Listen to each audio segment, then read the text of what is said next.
We do these basic stretches, but we don't really get to the core of what's working. And so I'm gonna extend this leg a little bit out here just to kind of feel, and then slowly drag it back in, and you can actually feel exactly what you're working on, which is awesome. I've got a confession for you guys. Coaches are human too, and I have been dealing with some hip troubles over the last couple of weeks. It started as just a little twinge here and there. I wasn't too concerned about it. I would push it, overdo it, and then it would get back to square one. We just had this like bad flow of kind of pain in the front of the hip flexor that kind of moved around and just was inhibiting me from my daily training routine. So I asked all my favorite coaches and trainers what to do so I could build out some way to fix this or get me on track. You know, I have a lot of goals this year, and I found something that's really been working. I have noticed huge improvement over the last 4 to 6 weeks, and of course I wanted to share that with you. Before we get into this, I do want to say that if you're dealing with hip pain, whether it be in the hip flexor, outer hip, wherever it is, if it's intense, go see someone about it. I am not diagnosing your problem or telling you that this will work, but this has for me, so I'm going to share it right now. So one of the first things that kept coming up when I talked to these trainers and coaches was, are your glutes firing? Are your outer hips, are all these things working enough to take some load off the hip flexor, or is your hip flexor kind of doing everything? And I realized, especially with this first exercise, that maybe it's not. So you're gonna, in this first one, grab something like a slingshot or a hip circle.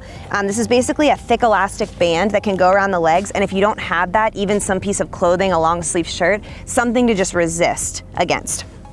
I'm gonna show you right here. You're gonna just bend those legs up to your chest, and you're gonna just lay it down on the mat, line that back up here so you're nice and straight, and you can just relax that head in the hand here.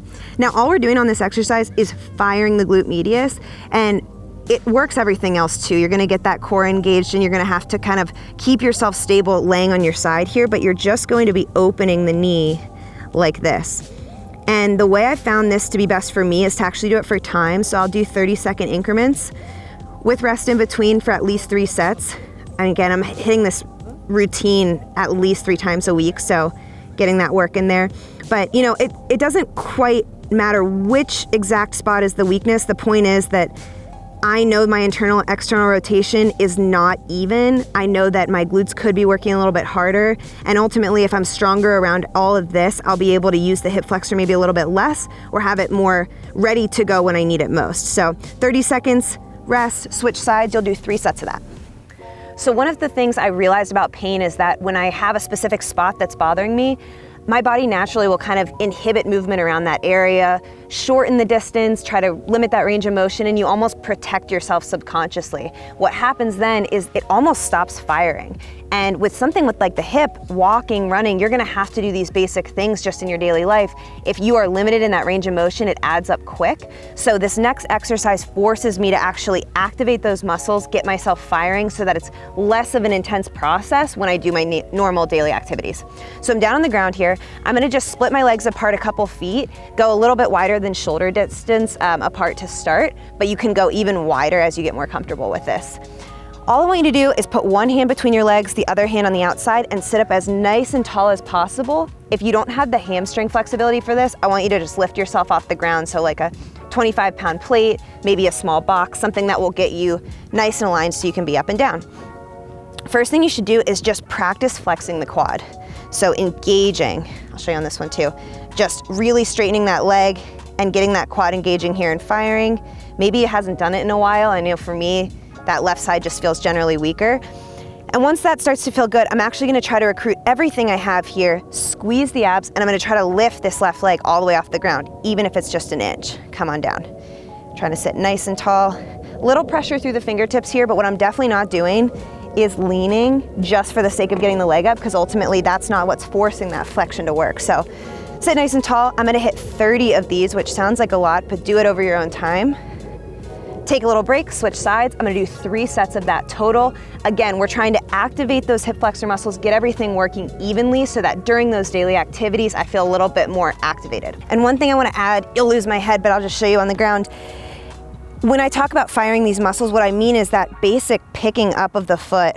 You know, when we run, even if it's a small motion, over time, so many steps, I mean, you do thousands of steps a day, it really does add up in that hip flexor. So I wanna make sure that along with the hamstring and glute, I'm able to pull that knee up as much as I need to. Now, I promise not to get too sciencey here, but I do wanna say that oftentimes the thing that hurts is not the root of the issue. And I learned that firsthand when I realized that I was super wound up in my deep core muscles, which was affecting my hip flexor and thus causing that daily pain. So again, not too sciencey, but your iliacus and your iliopsoas are these deep, deep core muscles that essentially connect your spine with your leg. Huge deal around that flexion and extension. And so if those aren't working or are too tight to work, your range of motion is severely limited, and that's what was happening with me. So I'm gonna show you, I had somebody actually work on me and release my iliacus, but they also showed me a way that you can do it yourself at home. So we're gonna do that right now. If you have a kettlebell, great. If not, you are gonna have to grab a friend, get their fist in there and just kind of make do with what you guys have. But with the kettlebell, this is a nice way to apply pressure on your own terms. So I'm gonna get this up. This is 35 pounds, but even something heavier won't even be that big of a difference. Of course, lighter if that's what you have too. And you're gonna lay back and bend this first knee, that right side, just into the chest, and then just relax down here. Now I'm gonna use the corner of this handle, wedge it kind of right inside of my hip crest, like kind of the pointy part of the hip, and just right inside there. This shouldn't be like uncomfortable on your digestion or anything like that. It should be just right on the outside. You're really working on that muscle tissue. So I'm just gonna take a couple deep breaths here. On every exhale, you should be able to feel where it's hitting. It's pretty intense, and you know, we don't get in this area a lot. We do these basic stretches, but we don't really get to the core of what's working. And so I'm gonna extend this leg a little bit out here just to kind of feel, and then slowly drag it back in, and you can actually feel exactly what you're working on, which is awesome. You can move this a couple places. I can go a little lower, maybe closer to the pubic bone. I can go a little higher up inside that hip crest there. Move it around and just let yourself sink 2 minutes per side.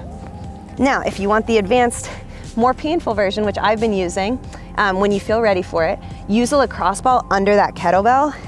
And what it does is help better pinpoint the area that you're actually trying to release. Getting set up is always fun. I can never quite get it under there. Okay, there we go. All right, and so basically I'm gonna do the exact same thing I just showed you with the handle, but now the kettlebell is flipped upside down, and you're gonna just let it really sink under that spot now. I really love the ball too, because it gives you that range of motion. You can roll it around. You don't really have to do much with the leg. And again, I just breathe through this, trying to release every other muscle in the leg. I'm not clenching, I'm not holding the quad, just like that. So again, 2 minutes per side at least. Maybe start every other day and then work up to every day. All right, so I want you guys to blend those 3 movements together. Again, that's 30-second repetitions on that clamshell, the 30 reps on that hip raise, and then of course the 2 minutes each side on the kettlebell.